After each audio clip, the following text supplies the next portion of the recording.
"Old lady, why the hell are the cards blocked?" Brian screamed into the phone, with that desperate voice you only hear when someone is truly panicking. I was there, sitting in my kitchen, holding my morning cup of coffee while looking out the window. The sun was coming in gently, creating those long shadows I liked so much in the mornings. But this time, something was different. That call I had been waiting for so long. "Mom, are you listening to me? The cards are not working. I am in a very important meeting and—" "Oh, a meeting?" I interrupted, taking another sip of my coffee. "How interesting." "Brian, a meeting where exactly?" His silence was more revealing than any answer. I could hear background noise, voices, tropical music, the unmistakable sound of waves crashing against the sand. It was definitely not the noise of an office.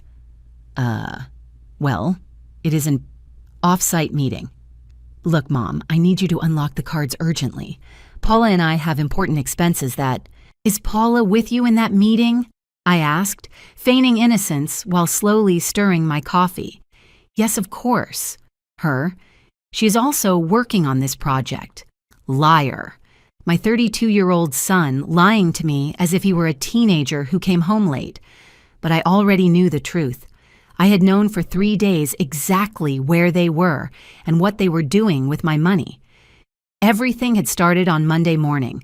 I was in my usual routine, making breakfast, organizing the bills, reviewing bank movements as I do every week. I've always been meticulous with money, a habit I developed after years of managing the household alone. Brian knew it. That is why he never questioned when I checked every penny. But that Monday, something caught my attention.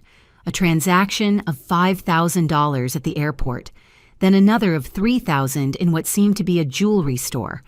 Afterward, a hotel charge that made my eyes open wide. 4 Seasons Resort Maui. At first, I thought it was a mistake. My son had told me he would be working all week on an important project in the city. He had even called me on Sunday night to tell me he could not visit me as always because work had him very busy. "Mom, this project can change my career." He had told me with that convincing voice he used since he was a child. Give me a week to concentrate completely. And I, like the trusting mother I always was, told him not to worry, that I understood perfectly.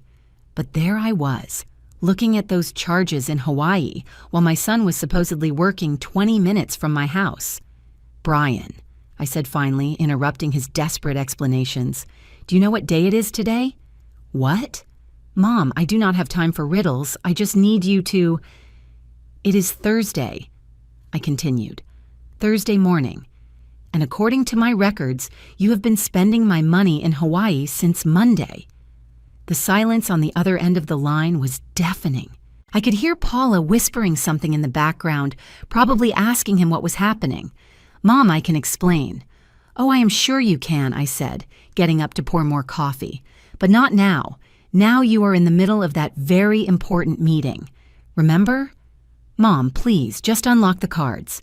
When I get back, I will explain everything. It is complicated."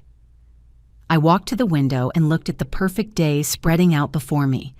The flowers in the garden were in full bloom, the birds were singing, and I had all the information I needed to act.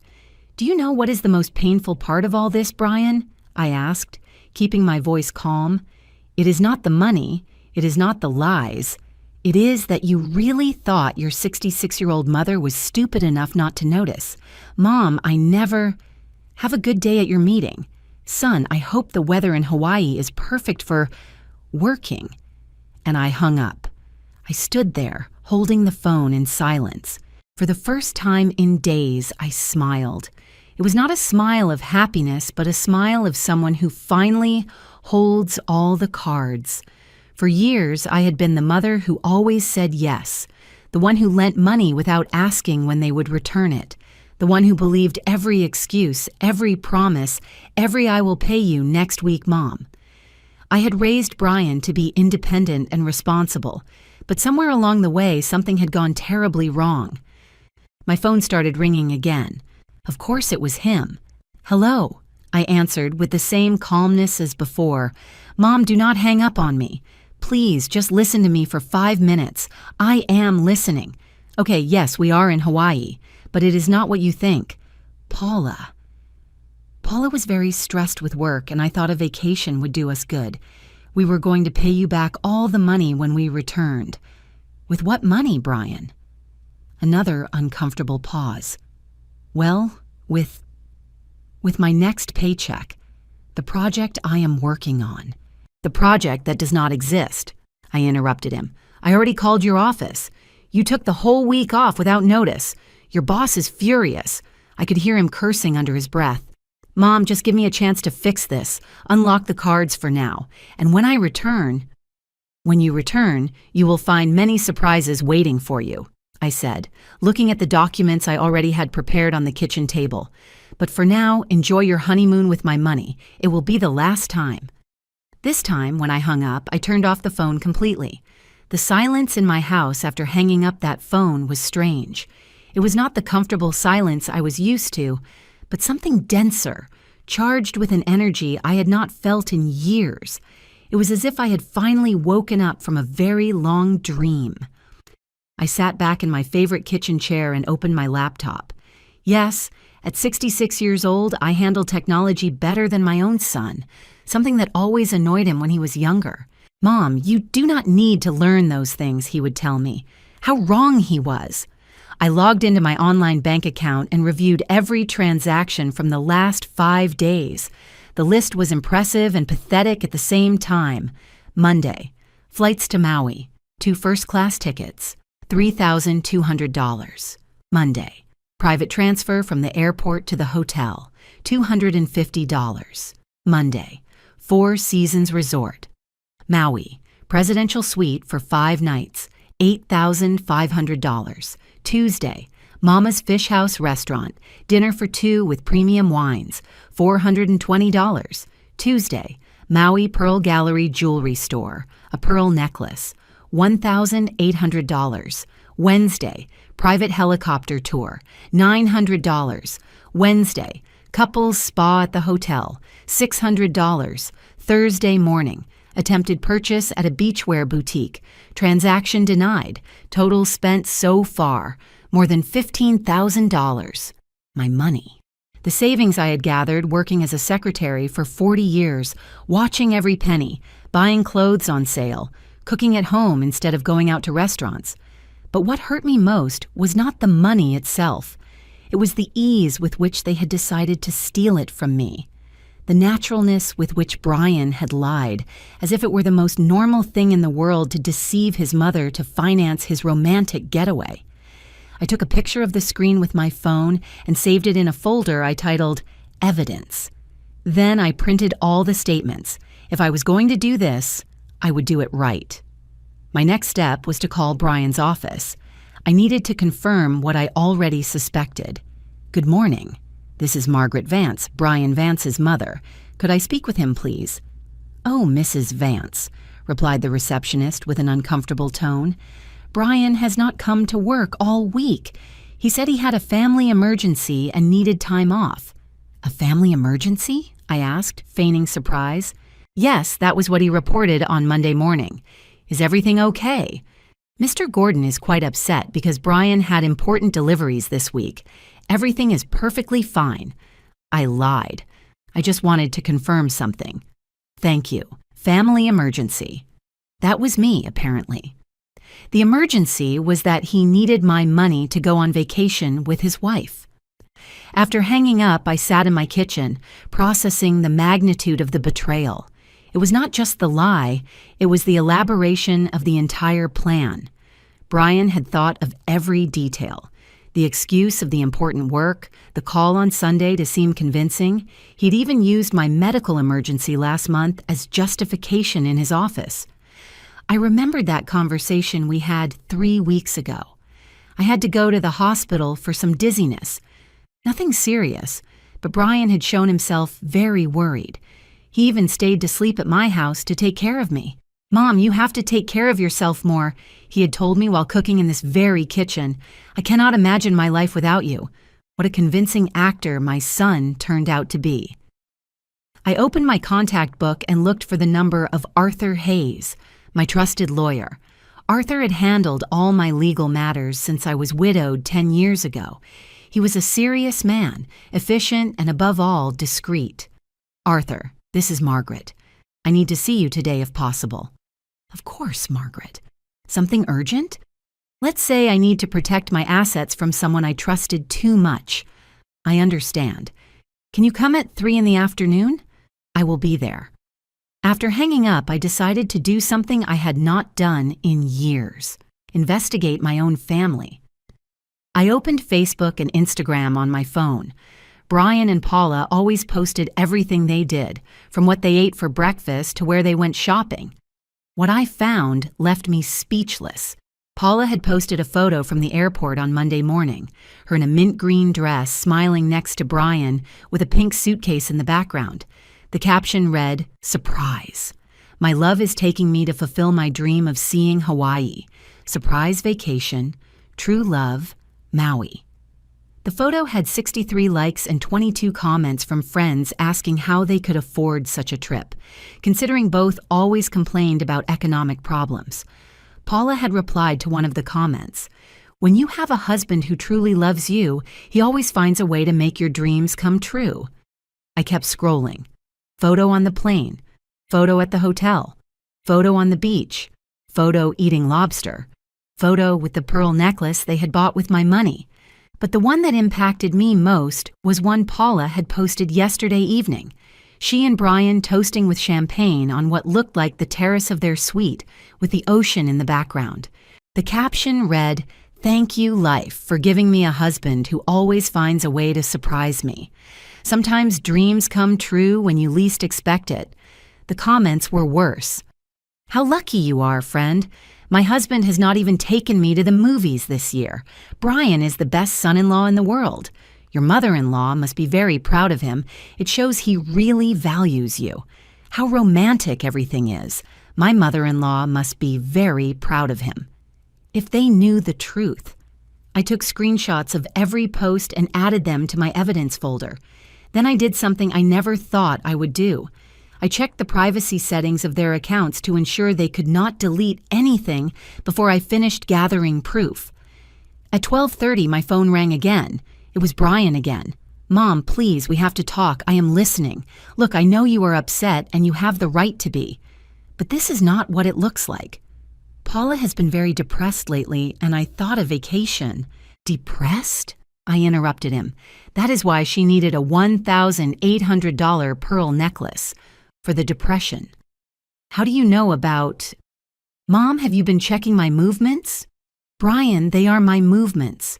It is my money, my account, my card that you gave to your wife without my permission. I thought you would not mind. You have always helped me when I needed it. Helping you is one thing. You stealing from me to go on a honeymoon is something very different. It is not theft. It is a loan. I am going to pay you back every penny. With what money, Brian? You just lost your job." What are you talking about?" "I called your office. Your boss is furious. Apparently, lying about family emergencies to go on vacation is not a policy they appreciate much in your company." The silence on the other end was long and heavy. "Mom, what did you do?" "I did not do anything." "Son, you did all this yourself, but I need that job. We have debts, the apartment. You should have thought about that before spending $15,000 in 5 days. 15,000. It cannot be that much." "Oh, but it is. And you keep counting because every day you stay there, every meal you order, every activity you do comes out of my pocket. Mom, please understand. We just wanted—" "What I understand is that my 32-year-old son decided it was easier to steal from his mother than to work to pay for his own vacation." I hung up again, but this time I did not turn off the phone. I wanted him to keep calling. Every desperate call was more evidence of his panic. I looked at the clock. It was 12:45. I had enough time for lunch before my appointment with Arthur. I made a simple sandwich and sat down to eat while mentally organizing everything I was going to tell the lawyer. For the first time in days, I felt completely in control of the situation. Arthur's office had always seemed to me a place where problems had solutions. The walls full of law books, the solid wood desk, everything breathed seriousness and trust. That afternoon, sitting in front of him with my folder of evidence, I felt like a woman with a plan. Margaret, in 30 years of practicing, I have never seen such complete documentation of a family case, said Arthur, reviewing the screenshots and bank statements. You have gathered enough evidence for several legal processes. I just want to protect what I have left, I replied, and ensure this does not happen again. I understand perfectly. We are going to prepare several documents. First, an immediate revocation of any access Brian has to your accounts. Second, a legal document stating that any money taken without authorization constitutes misappropriation. And third, Arthur paused, looking at me with that expression he put on when he had a particularly astute idea. Third what? A completely new will with very specific conditions about inheritances and bequests.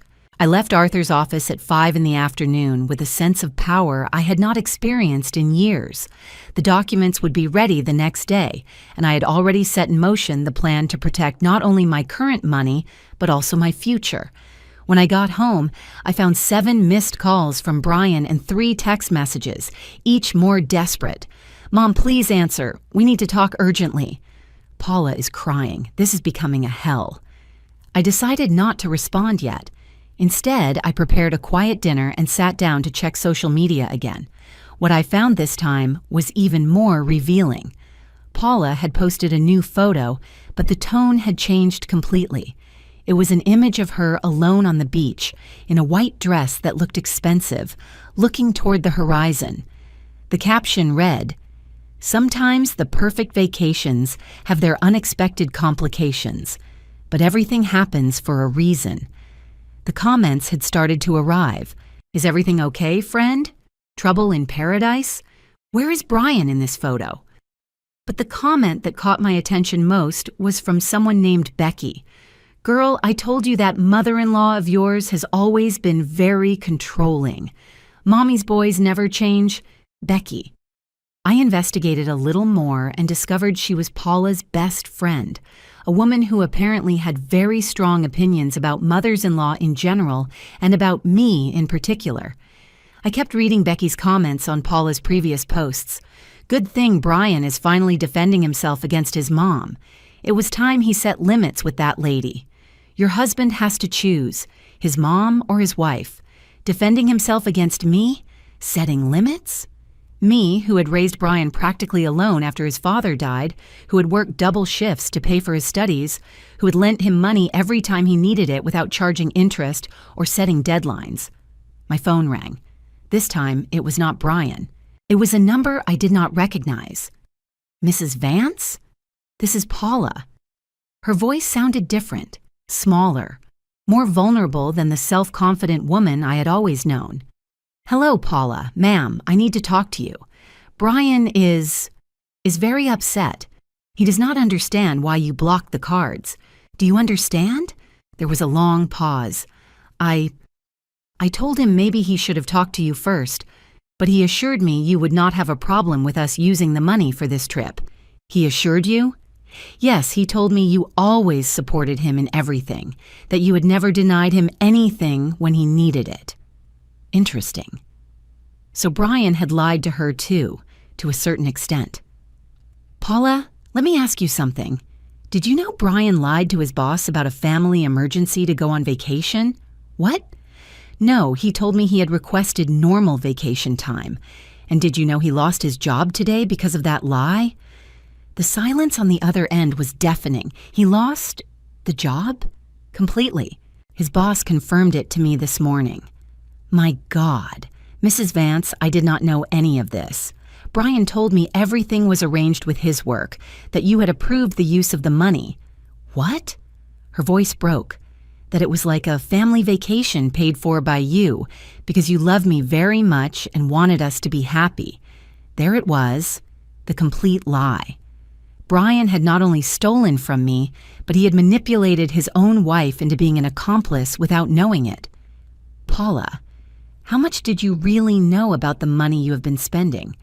I thought it was money he had saved or that you had given him. He manages all our finances.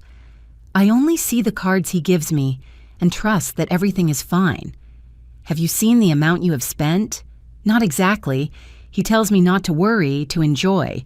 But how much have we spent, ma'am? More than $15,000 in 4 days.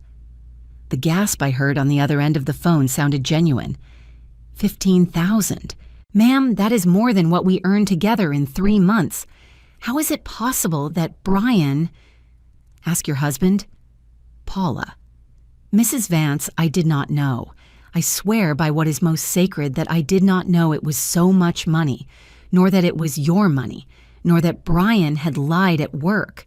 I thought... You thought you were lucky to be able to afford a vacation like that. Yes, she whispered. I thought we had finally gotten out of our economic problems. I realized Paula was being sincere. She was a victim of Brian's lies as much as I was, just in a different way. Paula, where is Brian now? He is on the beach, walking. He has been like that all afternoon, very nervous, making calls.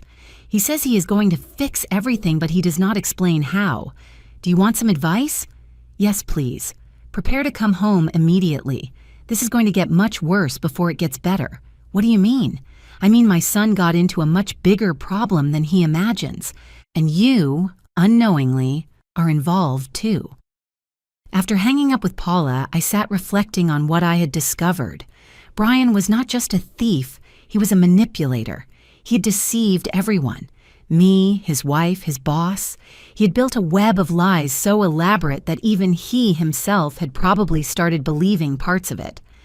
My phone rang again. It was Brian. Mom, I just talked to Paula.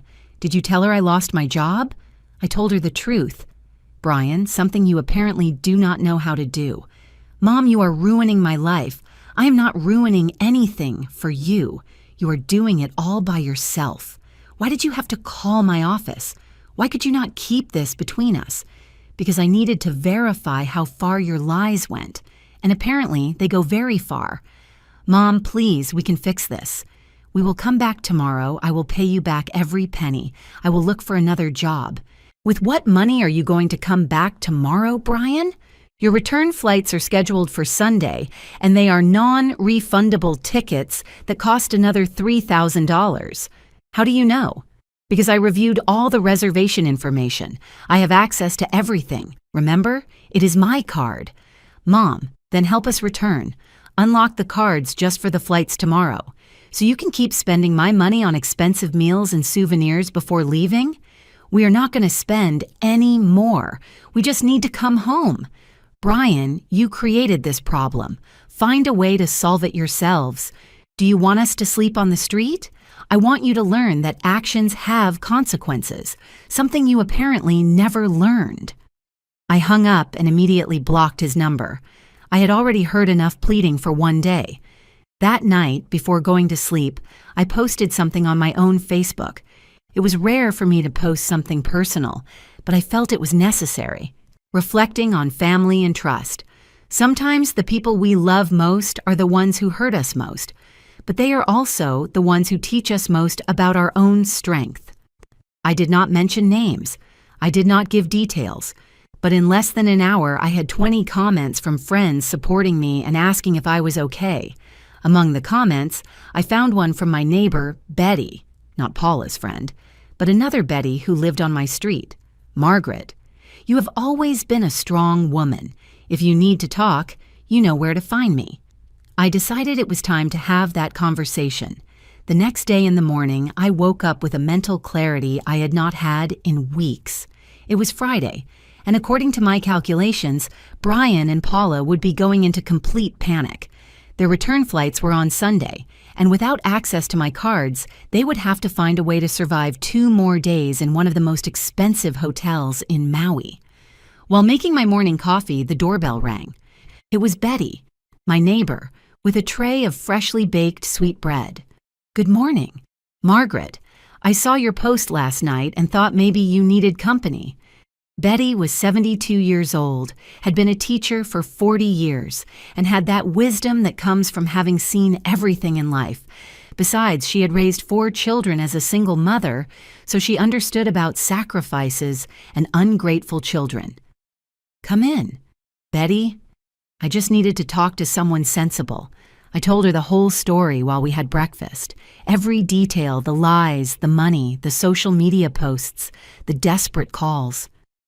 Betty listened without interrupting, nodding occasionally with that expression she put on when a parent came to complain about their child's grades. "Margaret," she said finally, "do you know what your mistake is?" "My mistake? You have been too good a mother." I stared at her, waiting for her to explain. A good mother teaches consequences. A mother who is too good avoids them. Brian never learned that stealing has consequences because you always rescued him before he hit bottom. But I just wanted to help him. And look where your help led him. At 32 years old, he still thinks Mom's money is his money. She was right. For years, every time Brian had economic problems, I appeared with a solution. I never charged him interest. I never set strict deadlines. I never let him face the true consequences of his bad financial decisions. "What would you do in my place?" I asked her. "Exactly what you are doing, but I would go further." "Further how?" Betty smiled with that smile that reminded me why students respected her so much. "Margaret, you hold all the cards. He is stranded in Hawaii without money, without a job, completely dependent on you to come home.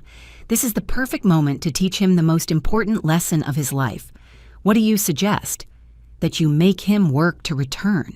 Literally." She explained her idea. Instead of simply punishing him, I could turn this into a real learning opportunity. Make Brian find a way to earn the money for his return tickets, face the consequences of his lies with his employer, learn the real value of money. But what if he cannot? What if he really stays stranded? "Margaret, your son is a grown man. If he can plan a luxury vacation in Hawaii, he can find a way to come home." After Betty left, I stayed thinking about her words. She was right. For years, I had been teaching Brian that there would always be a safety net, that Mom would always rescue him. It was time for him to learn to fly alone. My phone rang. It was Arthur.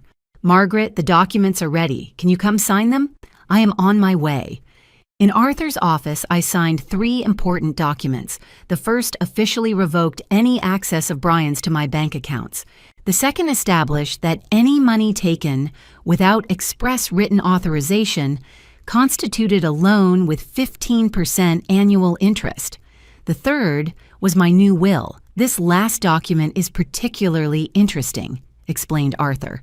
"It establishes that any heir who commits misappropriation of your assets while you are alive will automatically lose their right to inheritance. Is that legal?" "Completely. It is called a disinheritance clause, for just cause, and you have more than enough documentation to justify it." I left the office with a copy of each document in my purse. It was time for the next phase of my plan. I got home and found more evidence waiting for me on social media. Brian had posted a photo from the hotel room. He looked clearly agitated and tired. The caption read, "Some days are harder than others, but everything is solved with love and understanding." The comments had started to arrive, and several were from family and friends asking if everything was okay. But the most interesting was a comment from Paula. "My love, we already talked about this. We have to be honest about what is happening." Honest? Now they wanted to be honest? I decided to check Paula's profile too. What I found surprised me. She had posted a new photo, this time from what looked like the hotel lobby. She was dressed in casual clothes, not the luxury outfits of previous days. The caption was revealing, "Learning that appearances are not everything. Sometimes reality is very different from what we think." In the comments, Paula's friend Becky had written, "What is happening now? Your last posts have me worried." And Paula had replied, "I am learning many things about my husband that I did not know, and about myself too." Interesting. It seemed Brian's lies were starting to affect their marriage too. My phone rang. It was an international number I recognized as from the hotel in Hawaii. Mrs. Vance? This is the manager of the Four Seasons Resort Maui. I have a guest here, Brian Vance, who says you can guarantee payment of his bill. How much do they owe so far? The total for the stay, including additional charges, amounts to $18,400. $18,400. They had kept spending even after I blocked the cards, probably charging things to the room. Could you specify the additional charges? Of course. Spa services, meals at hotel restaurants, mini bar, laundry service, and a special dinner in the suite last night that cost $1,200. A dinner of $1,200. While they were begging me on the phone to unlock the cards, they had been dining on lobster and champagne in their room. Sir, I am not going to guarantee any payment. If Mr. Vance cannot pay his bill, that is a problem between you and him. I understand, ma'am. Could I speak with him a moment? Of course. Mom. Brian's voice sounded completely desperate. Please do not do this to me. The hotel says they are going to call the police if we do not pay. Brian, did you eat a $1,200 meal last night? Silence. Mom, I can explain. While you were calling me asking for help to come home, were you ordering Dom Perignon champagne from room service? It was our wedding anniversary. Your wedding anniversary is in October. Brian, it is May. Mom, please, this is humiliating. There are people watching. The manager is here with 2 security guards. Do you know what is humiliating, Brian? That my 32-year-old son steals from me to impress his wife with money that is not his. Mom, I promise you that. I do not want more promises. I want solutions. How are you going to pay that bill? I do not have a way. Our credit cards are maxed out. We have no cash. Then find a way. Sell something. Pawn something. Get a loan. Look for a job at the hotel. But do not call me again asking me to pay for your lies. Mom, you cannot leave me stranded. I am not leaving you stranded. I am teaching you to fly. I hung up and immediately called Arthur. Arthur, I need you to draft a formal letter.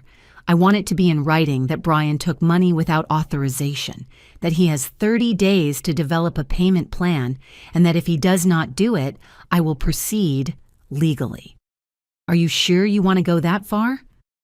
I have never been more sure of anything in my life.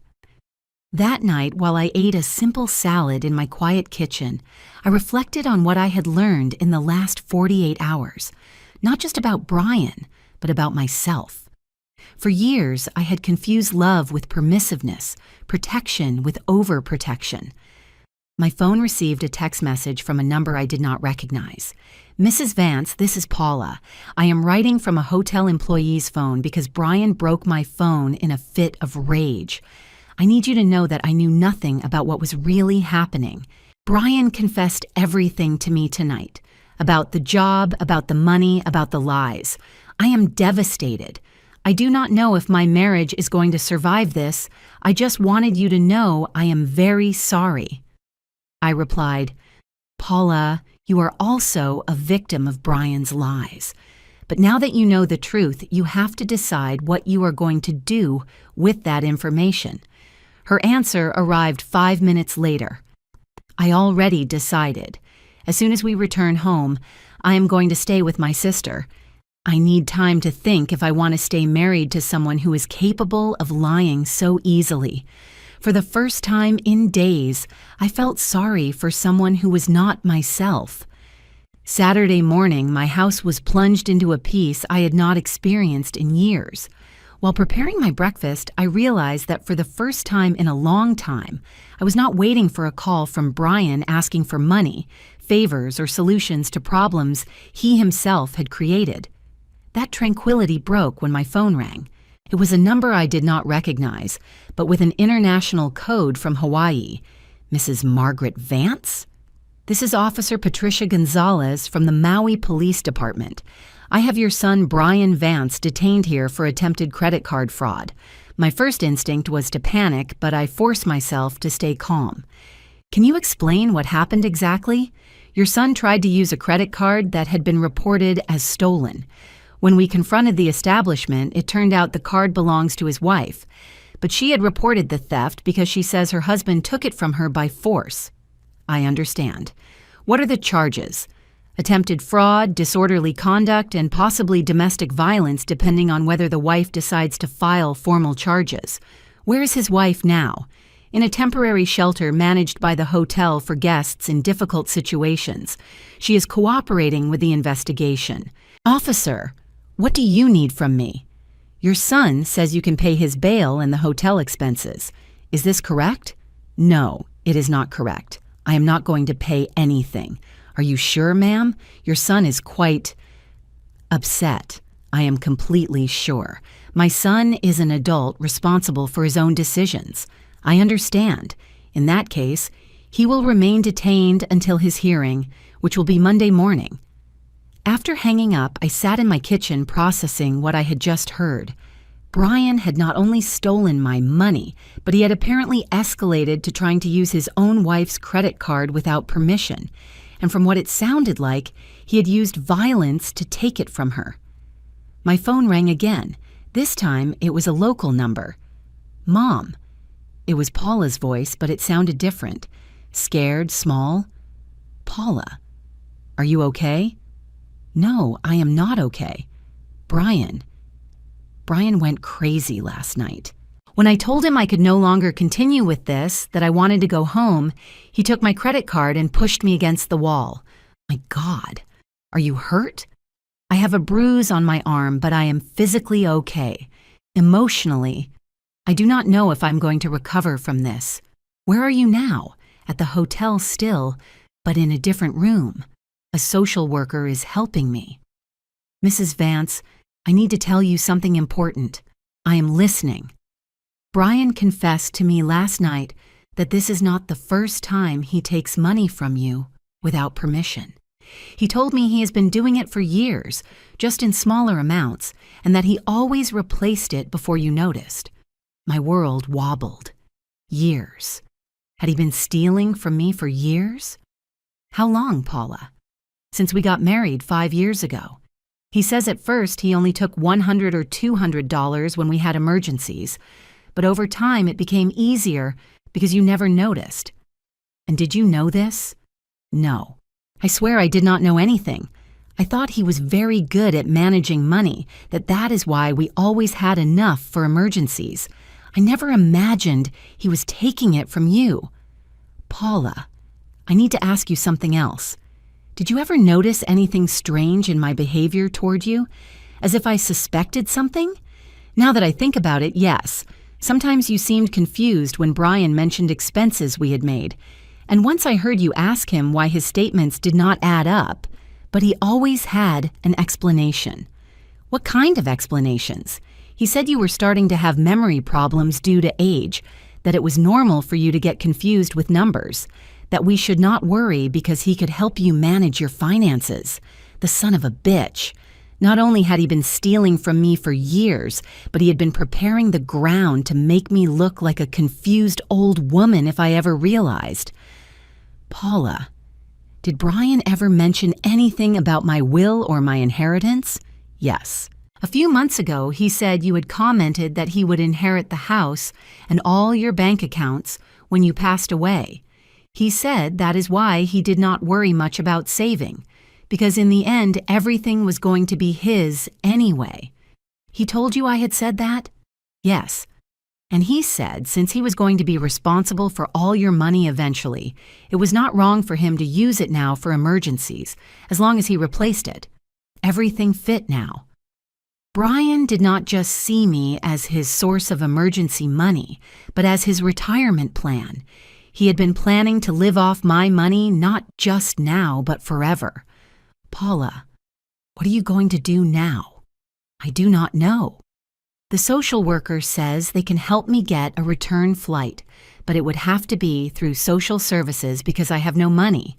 Brian spent everything we had on our credit cards in the first days of the trip. Everything? Yes. Apparently, he took cash advances at the hotel casinos. He lost more than $3,000 playing, thinking he could win enough to pay everything we owed. Brian had hit rock bottom completely. Theft, lies, domestic violence, and now gambling addiction. Paula, I am going to help you come home, but I am not going to help him. What do you mean? I am going to buy your return ticket, but Brian stays where he is until he solves his own problems. Mrs. Vance, I cannot accept that. Yes, you can. You are a victim of Brian's lies as much as I am. The difference is you did not know the truth. Now that you know it, you have to decide what to do with your life. I already decided. When I return, I am going to divorce him. Are you sure? Completely. A man who is capable of stealing from his own mother for years, lying to his wife, losing his job for being irresponsible, and then assaulting me when I confront him, that is not the man I married. Or maybe he was and I was blind. After hanging up with Paula, I immediately called a travel agency and bought a return ticket for her on the Sunday night flight. I also called Arthur to inform him about the new developments. Margaret, this changes everything, he told me. With this history of domestic violence and years of misappropriation, we have a very solid case if you decide to proceed legally. What do you recommend? That you document everything Paula told you, that you put her in contact with me so she can give testimony if necessary, and that you prepare for the possibility that Brian attempts all kinds of emotional manipulation when he returns. If he returns, he will return. Margaret, he has no money, no job, and probably nowhere else to go. The question is, are you going to be ready to receive him? That night, while dining alone in my kitchen, I reflected on the last 5 days. It was incredible how my life had changed completely. A week ago, I was a mother worried about her son's excessive work. Now I was a woman who had discovered that same son had been systematically stealing from her for years. But for the first time in a long time, I felt powerful. I was not a victim of circumstances, but someone taking control of her own life. My phone received a text message from Paula. Mrs. Vance, I am at the airport waiting for my flight. I do not know how to thank you for helping me. When I get home, I am going to tell your lawyer everything if you want. Brian deserves to face the consequences of what he has done. I replied, Fly safe, Paula. Your new life is waiting for you. Another part of me knew the hardest part was still to come. Brian's return. Monday afternoon, while watering the plants in my garden, I heard a taxi stop in front of my house. I did not need to look to know who it was. I had been waiting for this moment for 3 days. Brian got out of the taxi with a single small suitcase, very different from the luxury luggage he had left with. He looked haggard, unshaven, with the same wrinkled clothes he had probably worn for days. But what caught my attention most was his expression. He was no longer the confident son who always had an excuse ready. He was a defeated man who had finally realized the magnitude of what he had lost. He walked slowly to the front door, but I continued watering my roses as if I had not seen him. "Mom," he said with a hoarse voice, "can we talk?" "Sure," I replied without looking at him, "but out here." "You are not coming inside my house." "Mom, please sit on those steps and let's start talking." Brian sat heavily on the porch steps with his head in his hands. I finished watering my plants and sat in my porch chair, keeping a safe distance between us. "I suppose you already know everything," he said finally. "I know more than you think I know, but I would like to hear your version." "What for? Your mind is already made up. Brian, you have been stealing money from me for 5 years. Do you think this started with the trip to Hawaii?" His head snapped up. He looked at me with those eyes that had been so effective at manipulating me for decades. But this time, they did not work. Paula told me everything. The small loans you took without permission, the cash advances you replaced before I noticed, the lies about my memory to justify discrepancies in my accounts. "Mom, I never wanted to hurt you. You didn't want to hurt me? Brian, you were systematically stealing from me while telling me you loved me. You made me feel like I was losing my memory when I questioned my statements. And now I discover you plan to live off my inheritance as if it were your personal pension plan. I never said that. No, of course you didn't tell me. You told your wife. Well, your ex-wife, because she already filed divorce papers. Brian turned pale. Paula asked for a divorce? This morning. Apparently, discovering that her husband is a thief, a liar, and an abuser was enough for her to make that decision. I am not an abuser. It was just a fight. I was desperate. Brian, you put your hands on your wife to steal her credit card. That is called robbery with violence. And then you tried to use that card, forging her signature. That is called fraud. The authorities said they are not going to proceed with charges because Paula did not want to proceed with the complaint. But that does not mean it didn't happen. Brian stood up and started pacing the porch. Mom, I know I made mistakes. I know everything got out of control. But I am your son. You cannot just abandon me. Abandon you? Brian, for 32 years I have given you everything I could. I paid for your college working double shifts. I lent you money every time you needed it. I helped you with the down payment on your apartment. I gave you money for your wedding, and you paid me back by stealing from me for years. I always replaced the money. With what money did you replace it, Brian? Where did the money come from that you used to replace what you stole? His silence was revealing. Ah, right. You robbed Peter to pay Paul. You took from my savings account to replenish my checking account. You used my credit card to make payments to my bank account. It was all my money moving in circles while you lived above your means. Mom, I can change. I can get another job. I can go to therapy. What for, Brian? So that in 5 years you are back doing the same thing? No, this time is different. I lost Paula. I lost my job. I almost went to jail. I have hit bottom. No, Brian, you have not hit bottom yet, because you still think I am going to rescue you. I got up from my chair and walked toward the front door. Brian followed me. Where are you going? I'm going to get something you need to see. I returned with the folder of documents Arthur had prepared. I handed it to Brian. What is this? Your new reality. The first document revokes any access you have to my bank accounts. The second establishes that the money you took without authorization constitutes a loan with 15% annual interest, payable in monthly installments of $500 starting next month. Brian opened the documents and his face started getting paler. $21,000 with interest? That is the amount you have taken without authorization in the last 5 years, according to the investigations I did with my accountant, and that only counts what I could document. Mom, I cannot pay $500 a month. I do not have a job. Then get a job. Get 2 jobs if necessary. And where am I going to live meanwhile? Paula kept the apartment. That is not my problem. Brian, I am your son, and I am your mother, not your personal bank. For the first time in the conversation, I yelled at him. Years of frustration, of feeling manipulated, of worrying about a son who was actually stealing from me, came out in that scream. Brian, I told you to get a job. I told you to save money. I told you to stop living above your means. But it was easier to take from Mom's account, right? I thought you would understand. Would understand what? That after working 40 years to save for my old age, I would not mind if my son spent my savings on luxury vacations. I did not know it was that much money. Lie. You knew exactly how much money it was. You knew what you were doing was wrong. That is why you did it in secret. That is why you replaced the money before I noticed. That is why you told me I was losing my memory when I questioned the discrepancies.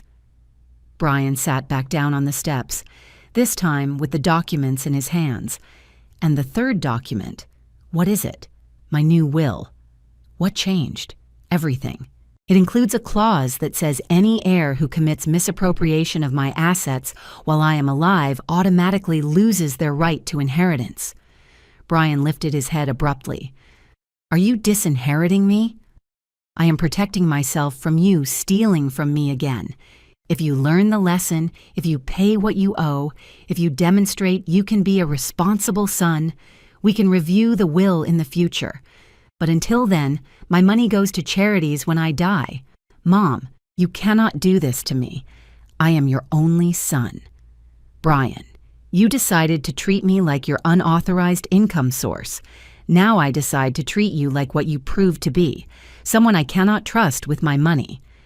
Brian stood up and walked toward me with that expression he put on when he was a child and wanted to convince me of something. Mom, we are family. Families forgive each other. Families help each other. You are right. And I am helping you. I am helping you learn that actions have consequences. I am helping you become a responsible adult, and I am helping you understand that love does not mean allowing someone to hurt you. And if I cannot pay, and if I do not get a job, then you will have to find a way, like any normal adult. Mom, please, just let me stay here a few days while I look for work, just until I get established. No. Brian, you are not going to live in my house. You are not going to have access to my money. You are not going to manipulate me anymore with your story of a needy son. Then what am I supposed to do? What all responsible adults do when they hit bottom. Start from below and build your life with your own work. Brian looked at me for a long moment, and I could see the exact moment he realized this time it was not going to work. That tears, pleas, promises of change, none of that was going to make me change my mind. Are you really going to leave me on the street? I am leaving you free so you learn to fly alone, as I should have done years ago. Brian stood on my porch for several minutes after our conversation, as if waiting for me to change my mind. But I remained firm, seated in my chair, looking at him with the same determination I had developed during these revealing days. Okay, he said finally, picking up his suitcase, but when I leave here, do not expect me to return.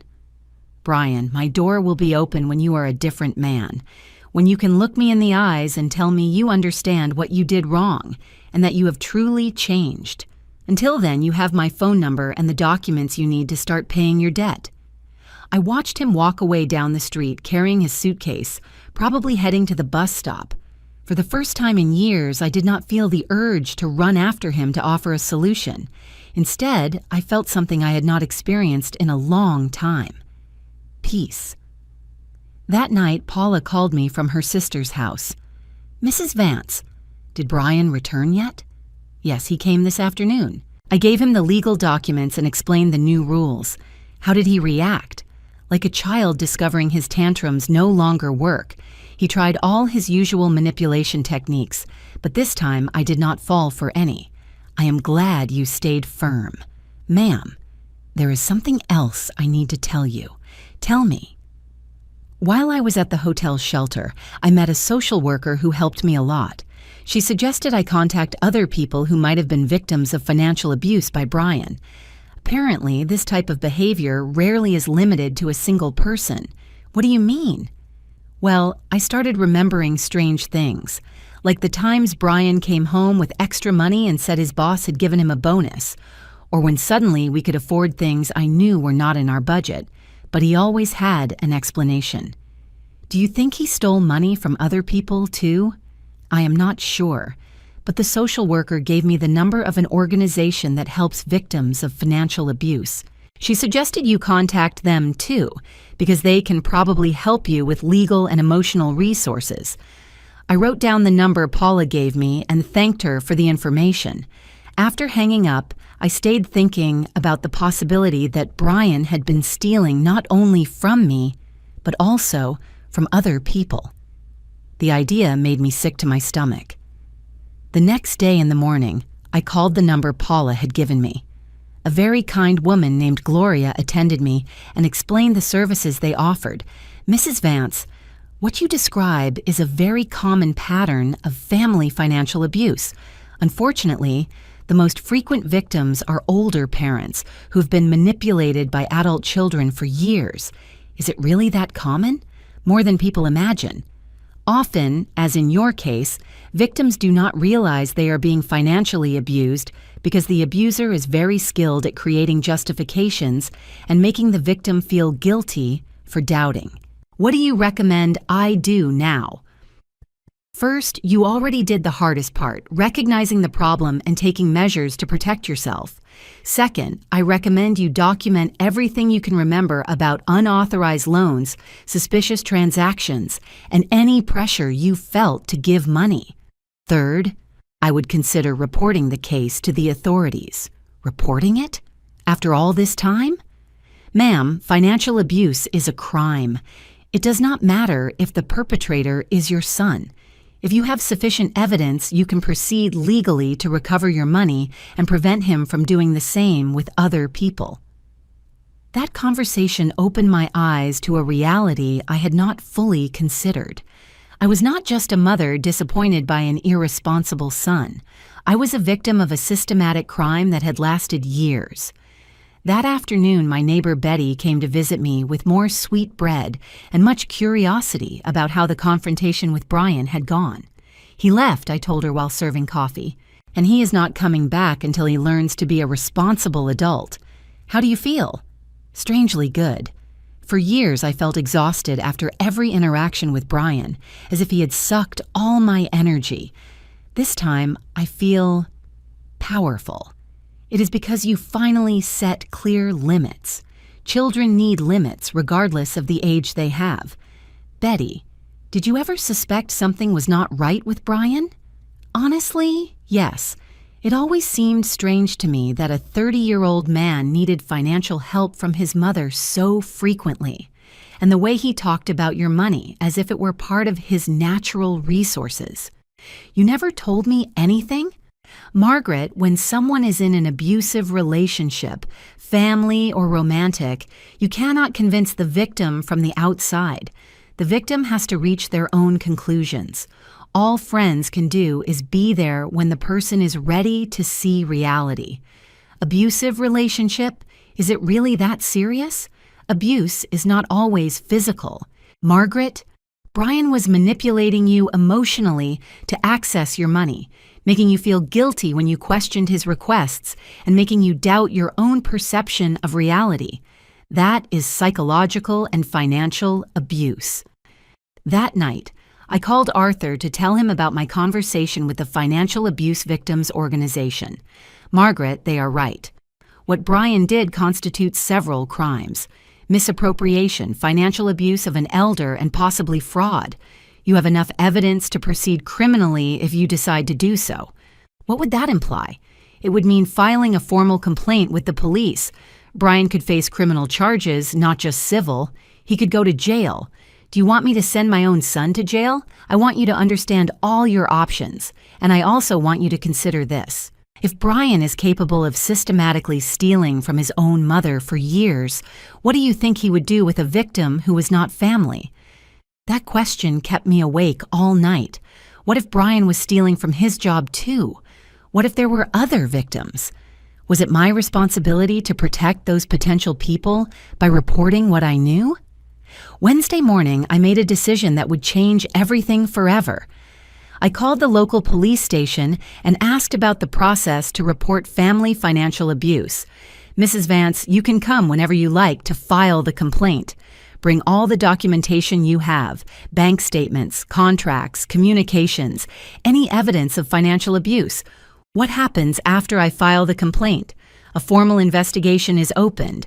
If we find sufficient evidence, criminal charges are filed. In cases of financial abuse of elders, the district attorney takes these cases very seriously. Before taking the final decision, I decided to make one more call. I dialed the number of Brian's former employer.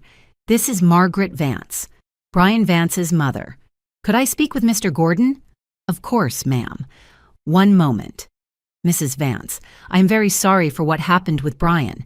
I never expected he would be capable of lying so blatantly about a family emergency. Mr. Gordon, I need to ask you something important.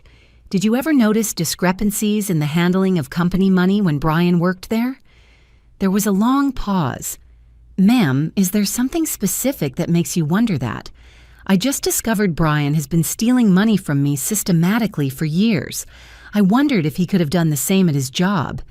Mrs. Vance, I cannot give specific details due to company policies, but I can tell you we are doing a complete audit of all the accounts Brian managed during his time here. Did you find something? We are still investigating, but yes, there are some irregularities that concern us. That was the confirmation I needed. Brian was not just a problematic son stealing from his mother. He was a serial delinquent who had likely victimized multiple people. I hung up the phone and grabbed my purse. It was time to go to the police station. The police station was a place I never thought I would visit for personal reasons. While waiting in the room, I looked at the other people who were there and wondered how many of them would be in situations similar to mine. Detective Sarah Miller, who attended me, was a woman of about 40 years with a serious but understanding expression. Mrs. Vance, I have reviewed the documentation you brought, and I can tell you that you have a very solid case. The bank records, the social media screenshots, the testimony of your former daughter-in-law, everything points to a systematic pattern of financial abuse. Detective, do you really think this merits criminal charges? Ma'am, in the last 5 years, your son stole more than $21,000 from you. That is a serious crime. Furthermore, the fact that he used psychological manipulation to make you doubt your own memory constitutes aggravated emotional abuse. What is going to happen now? We are going to issue an arrest warrant. We have sufficient evidence to proceed without the need for more investigation. Do you know where your son might be currently? I have no idea. Since he left my house 3 days ago, I have heard nothing from him. Do not worry. We will find him. In cases like these, they generally do not take long to appear. While driving back home, my phone rang. It was a number I did not recognize. Mom? It was Brian, but his voice sounded different. Smaller, more desperate than ever. Brian, where are you? In a homeless shelter downtown. Mom, this is horrible. I have no money, I have no job, I have nowhere to go. What do you want me to do? Please, Mom, just one more chance. Let me come home. I will get a job, I will pay you everything. Brian, I just came from the police station. The silence on the other end was absolute.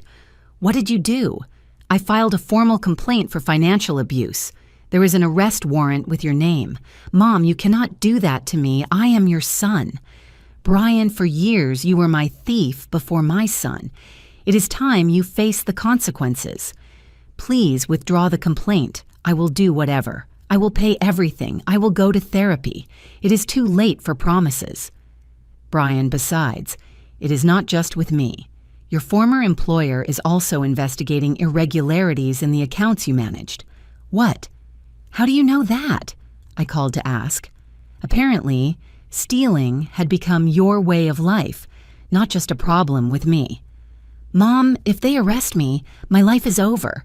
No one is going to hire someone with a criminal record. You should have thought about that before deciding stealing was easier than working. I am not a criminal. I just took borrowed money without permission. Brian, you took money for 5 years without returning anything. You lied about emergencies. You manipulated your wife. You assaulted a woman. You stole at your job. What do you call that if not being a criminal? The line stayed silent for a long moment. Mom, are you really going to let them arrest me? Brian, I am not going to arrest you. Your own actions already did. I hung up and immediately blocked the number he had called from. That night, while dining alone in my kitchen, I reflected on what I had done. For the first time in years, I did not feel guilty for not rescuing Brian. Instead, I felt as if I had finally taken control of my own life. My phone rang. It was Paula. Mrs. Vance, I just spoke with Detective Miller. She asked me to testify about what Brian confessed to me in Hawaii. Are you going to do it? Yes, I think it is the right thing. Besides, she told me something I did not know. Apparently, Brian also stole money from his job. Yes, they confirmed it to me today. Ma'am, do you feel bad for having filed the complaint? What do you think? I think you did what any sensible person would do after being victimized for years, and I think you are probably saving Brian's life. How so? Because if he does not learn now that his actions have serious consequences, eventually he would do something even worse, and the consequences would be much greater. Paula was right. By protecting Brian from consequences for so many years, I had actually been preparing him for an even bigger failure. Friday morning, Detective Miller called me. "Mrs. Vance, we arrested Brian last night. He is in custody awaiting his bail hearing." How did he react? Well, first he tried to deny everything. Then he tried to minimize it, saying it was just a family problem. Finally, when we presented the evidence from his job too, he broke completely. What does that mean? He confessed everything. Not just what he did to you, but also the misappropriation at his previous employment. Apparently, he had been taking money from client accounts for more than a year. My God. "Ma'am, your son was on a very dangerous path. If you had not taken action when you did, we probably would have ended up investigating him for much more serious crimes. What happens now? His lawyer is negotiating a guilty plea. He will probably receive a prison sentence of between 6 months and 2 years, depending on his cooperation, and if he agrees to participate in rehabilitation programs." After hanging up, I sat in my kitchen to process what I had heard. My son was going to go to jail for months, possibly years, and it had been my complaint that had started this whole process. For the first time since this whole situation began, I cried, not for Brian, but for the mother I had been for so many years. The woman who had confused love with permissiveness, who had believed protecting her son from consequences was the same as helping him. That afternoon, my neighbor Betty came to visit me. Without saying a word, she hugged me when I opened the door. "I heard the news," she said simply. "How are you?" "I do not know. Sad, relieved, guilty, proud, all at the same time. That is normal. You did something extraordinarily difficult, but completely necessary. Do you think I did the right thing? Margaret, for years you watched your son self-destruct and take you with him. Finally, you had the courage to say enough. That does not make you a bad mother. It makes you a brave woman. And if jail makes him worse instead of better, that risk always existed. But what you knew for sure is that continuing to allow his behavior was definitely not going to improve him." That night, alone in my house, I looked around my quiet and orderly home. For the first time in years, there was no drama, no emergency calls, no pleas for money, just peace. I opened my laptop and checked my bank accounts. Everything was in order. My money was safe.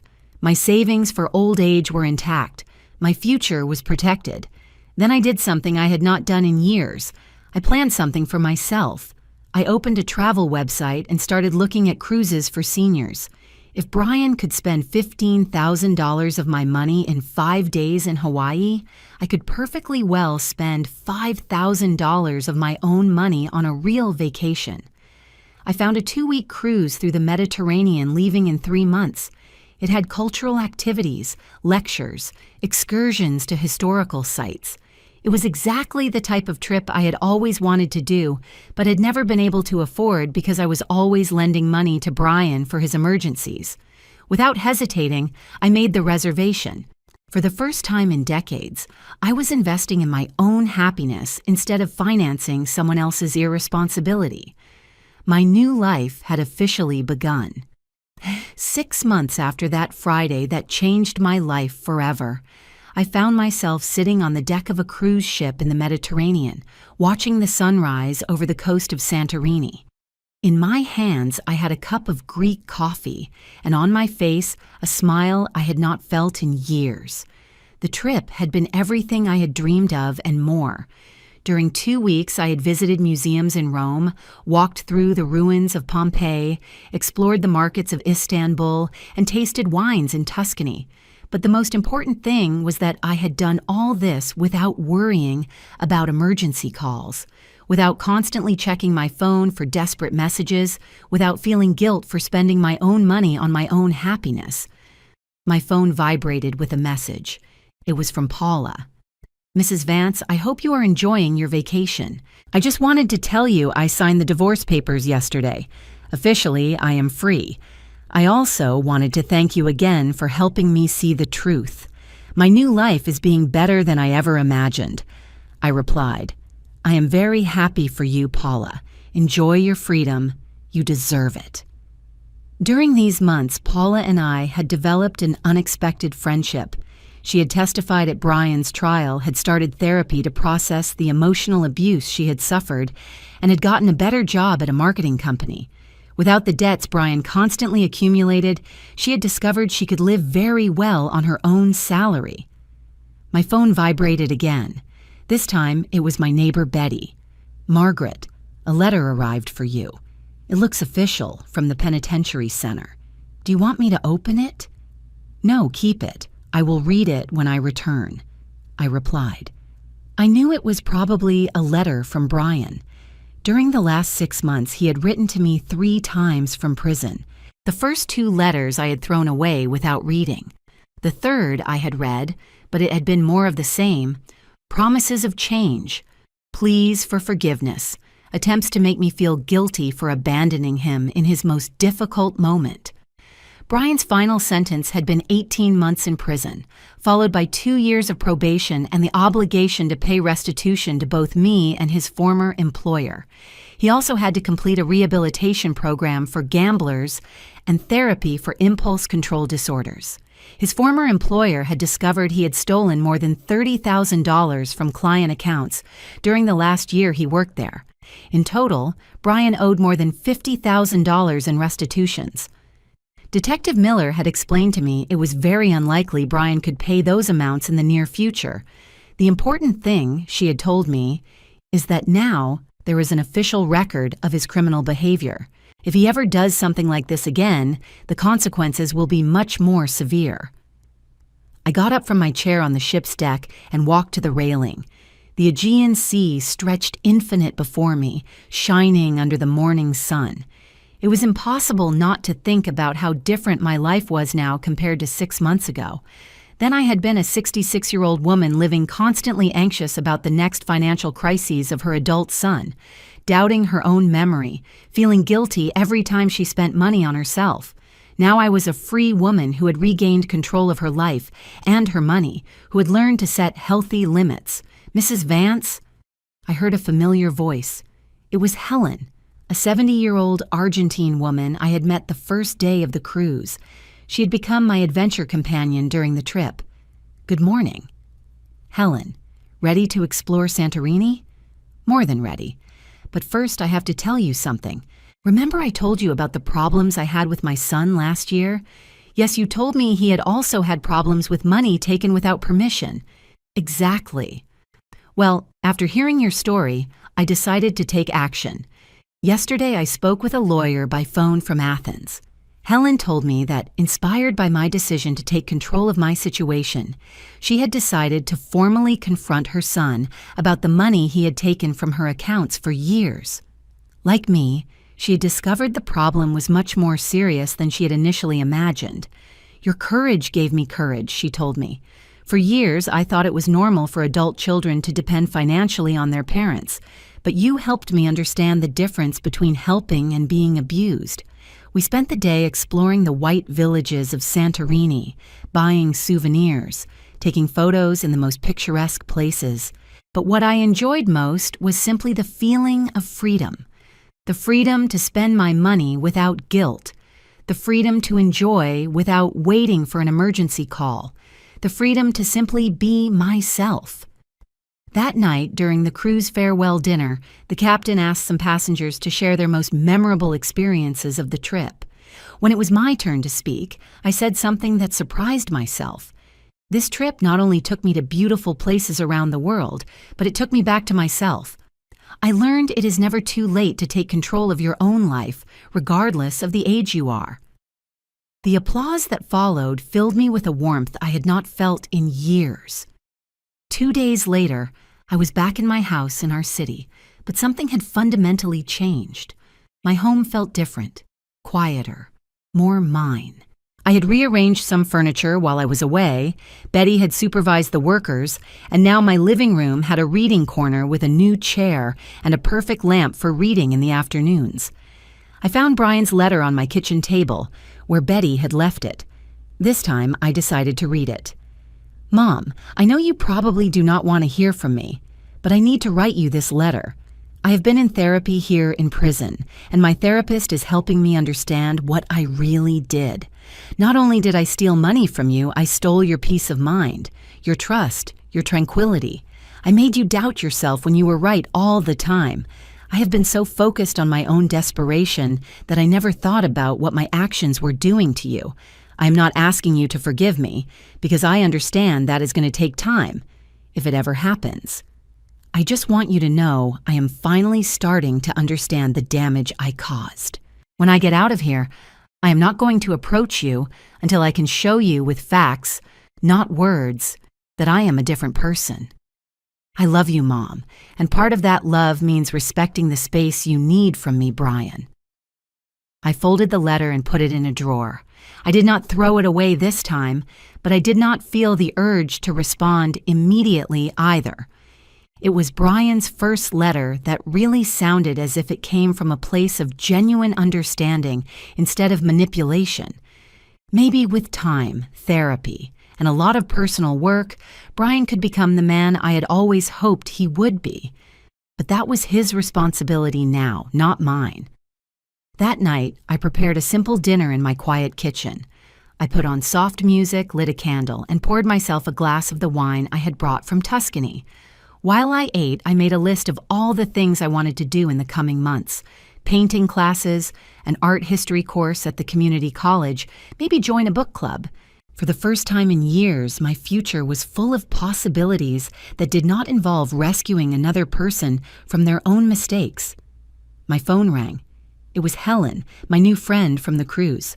Margaret, how is the readjustment to normal life going? Very well.